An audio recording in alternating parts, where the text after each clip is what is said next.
चाल से क्या तात्पर्य है? तो चाल किसे कहते हैं? जब किसी वस्तु द्वारा एकांक समय में चली गई दूरी को चाल कहते हैं। जैसे कोई एक वस्तु है और 1 मिनट में 1 किलोमीटर चलती है या 1 मीटर चलती है, तो वो इसकी चाल कहते हैं। किसी गतिमान वस्तु की दशा में परिवर्तन कैसे किया जा सकता है? तो किसी वस्तु की दशा, यदि वस्तु रुकी हुई है तो उसमें परिवर्तन यानी उसे गति कैसे दे सकते हैं?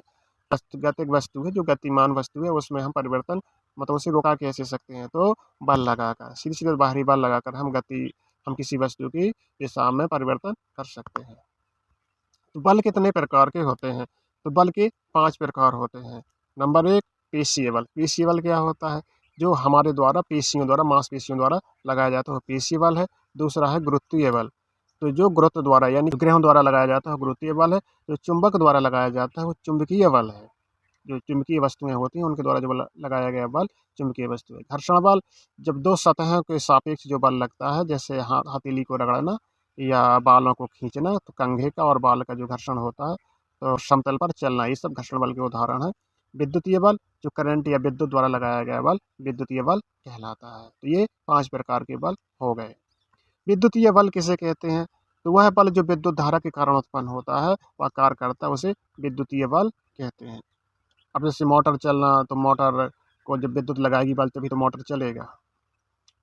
पदार्थों की पृथकता की आवश्यक विधियों के नाम लिखिए। यानी कि जो पदार्थ होते हैं, जो वस्तुएं होती हैं, हम किस प्रकार से किसी दूसरी वस्तु से अलग कर देते हैं। जैसे पदार्थ मिक्सचर है, दो दो तीन तीन पदार्थ मिक्सचर होने कैसे अलग कर सकते हैं? तो बीनना, हाथों से बीनते हैं तो बीनने द्वारा से अलग कर लेते हैं। चालना यानी चलनी द्वारा चाल लेते हैं। छन्नी द्वारा छान लेते हैं।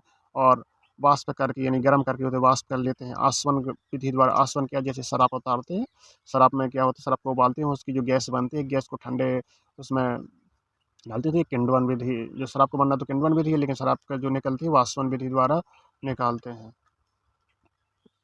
थर्मामीटर क्या है? थर्मामीटर की सहायता से शरीर का तापमान नापा जाता है। थर्मामीटर तो आप जानते हैं, डॉक्टर थर्मामीटर होता है, एक रेक्टल थर्मामीटर होता है, 2 थर्मामीटर होते हैं। एसआई मूल राशियों की संख्या कितनी है? तो एसआई मूल राशियों की संख्या 7 है। चुंबक की सर्वप्रथम खोज कहाँ हुई थी? तो मैग्नीशिया में हुई थी, इसलिए उसे मैग्नेट कहते हैं। इंग्लिश में मैग्नेट कहते हैं क्योंकि इसकी खोज मैग्नीशिया में हुई थी। मात्रक किसे कहते हैं? तो भौतिक राशियों के मापन के लिए राशि को निश्चित परिमाण को मानक मान लिया जाता है। इस मानक को ही हम मात्रक कहते हैं। तो एक निश्चित परिमाण द्वारा, एक निश्चित मतलब जैसे निश्चित वजन, जैसे किलो का एक निश्चित वजन होता है और लीटर का भी एक निश्चित मान होता है, तो एक निश्चित मान को भी हम मानक मान लिया जाता है। जैसे 1 नैनो सेकेंड, सेकेंड का 10 की घात -9वां भाग, 1 सेकेंड का 10 की घात -9वां भाग को हम मतलब नैनो सेकेंड की जो वैल्यू है वो 10 की घात -9 होती है। द्रव्यमान एवं वेग के गुणनफल को क्या कहते हैं? तो द्रव्यमान एवं वेग के गुणनफल को हम संवेग कहते हैं। क्या कहते हैं? संवेग। संवेग कैसे कहते हैं? द्रव्यमान एवं वेग, वेग तो वेग हो गया और द्रव्यमान को हम मास कहते हैं। क्या कहते हैं इंग्लिश में? तो हम मास कहते हैं, इसलिए संवेग हो गया। बलगुणे विस्थापन क्या कहलाता है? तो बलगुणे विस्थापन कार्य कहलाता है। जब किसी वस्तु में हम एक स्थान से दूसरे स्थान पर बल लगाकर ले जाएंगे तो क्या हो जाएगा? वो कार्य तो हो जाएगा, काम ही तो हो जाएगा। हम काम करते हैं तो क्या करते हैं? किसी वस्तु में बल ही तो लगाते हैं और एक स्थान से दूसरे स्थान पर रख देते तो कार्य हो जाएगा। कोई कण 1 सेकंड में जितने कोण घूमता है, इस घूर्णन गति को हम क्या कहते हैं? तो इसमें घूर्णन गति तो आ गया, तो घूर्णन गति तो कहेंगे नहीं, तो उसकी वृत्तीय गति कहेंगे। चुंबकीय बल किसे कहते हैं? किसी चुंबक द्वारा चुंबकीय पदार्थों पर लगाया गया बल चुंबकीय बल कहलाता है। तो क्या? चुंबक द्वारा किस पर लगाया गया बल? जैसे चुंबक आकर्षित करती है, वो कौन से पदार्थ होते हैं? चुंबकीय पदार्थ पर लगाया गया बल चुंबकीय बल कहलाता है। पदार्थ की अवस्थाएं बताइए। पदार्थ की अवस्थाएं ठोस, द्रव, गैस। 3 अवस्थाओं में हर पदार्थ रहते हैं। ठोस में रहता है, जैसे पानी है, तो ठोस में भी रहता है और पानी द्रव के रूप में भी रहता है। पानी को जब उबाल देते हैं तो गैस के रूप में परिवर्तित हो जाता है। ये पदार्थ कौन से हैं जो ठोस, द्रव तथा गैस की अवस्था में रहते हैं? तो गंधक एवं जल। पदार्थ की वह अवस्था बताइए जिसमें अंतरा आणविक अवकाश सबसे अधिक होता है। तो वो पदार्थ के जो मतलब कि इसमें ये पूछा गया है कि पदार्थ की वह अवस्था यानी ठोस, द्रव, गैस में यह कौन सी अवस्था है जिसमें अणु दूर दूर रहते हैं? तो अंतरा आणविक अवकाश यानी कि अंतर अणुओं का अंतर अवकाश मतलब दूर दूर हो तो गैसीय अवस्था होती है। क्या होती है? पदार्थ की वो गैसीय अवस्था होती है जिसमें अंतर आणविक आकाश दूर दूर अधिक होता है। पृथक्करण किसे कहते हैं? जब किसी मिश्रण में विलेय तथा अविलेय पदार्थों को अलग करने की क्रिया को हम पृथक्करण यानी कि अलग पृथक्करण का मतलब भी होता है अलग अलग करना। तो किसी मिश्रण में विलेय तथा अविलेय पदार्थों को अलग करना ही पृथक्करण कहलाता है। विलायक किसे कहते हैं? तो हमने विलायक शॉर्ट क्वेश्चन में बहुविकल्पीय प्रश्न में बताया था। विलायक वो है जो पदार्थ को घोलता है, वह विलायक कहलाता है, और जो घुलता है वो विलेय कहलाता है।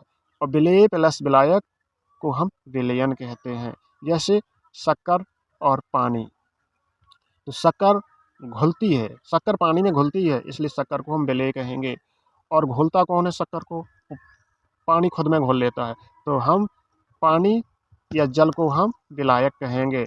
और जब शरबत बन जाएगा घुल के तो उसे हम विलयन कहेंगे। तो विलायक कौन है? जो किसी पदार्थ को अपने आप में घोलता है, उस पदार्थ को हम विलायक कहेंगे, और जो घुलता है उसे विलेय कहेंगे। यौगिक क्या है? जब दो या दो से अधिक तत्व, यौगिक है योग, जब दो अणुओं के योग से जो बनता है, दो या दो से अधिक ये अणुओं के योग से बनता है या परमाणु के योग से बनता है, उसे हम यौगिक कहते हैं। जैसे दो या दो से अधिक तत्वों के परमाणु एक निश्चित अनुपात में मिलने से यौगिक। लेकिन यौगिक का जो अनुपात होता है एक निश्चित ही होता है। जैसे जल में हाइड्रोजन के 2 अणु मिलते हैं, ऑक्सीजन का 1 अणु मिलता है, तो ये यौगिक कहलाता है। पृथक्करण यानी अलग करने की 2 विधियां बताइए। एक है भाप आसवन द्वारा। भाप आसवन यानी कि भाप द्वारा हम अलग कर लेते हैं। जैसे नमक और पानी को अलग करना है तो भाप आसवन विधि द्वारा कर लेते हैं। प्रभाजी आसवन, तो ये आपको प्रभाजी आसवन होता है, अलग अलग मात्रा में आसवन करना। मिश्रण किसे कहते हैं? ऐसे पदार्थ मिश्रण, वहाँ यौगिक आ गया। यौगिक मिश्रण में अंतर इतना समझना है कि जो यौगिक होता है उसमें निश्चित अनुपात में कोई मिलता है, और मिश्रण होता है इसमें अनिश्चित अनुपात होता है। तो इसमें दो या दो से अधिक यौगिक मिलते हैं, उसमें दो या दो से अधिक परमाणु या तत्व मिलते थे, इसमें यौगिक मिलते हैं। तो दो या दो से अधिक जो यौगिक मिलते हैं या तत्व मिलते हैं और अनिश्चित अनुपात में मिलते हैं, तो उसको हम मिश्रण कहते हैं। तो मिश्रण का जो यौगिक मिलते हैं इसमें अनिश्चित अनुपात में मिलते हैं, इसलिए मिश्रण कहलाता है।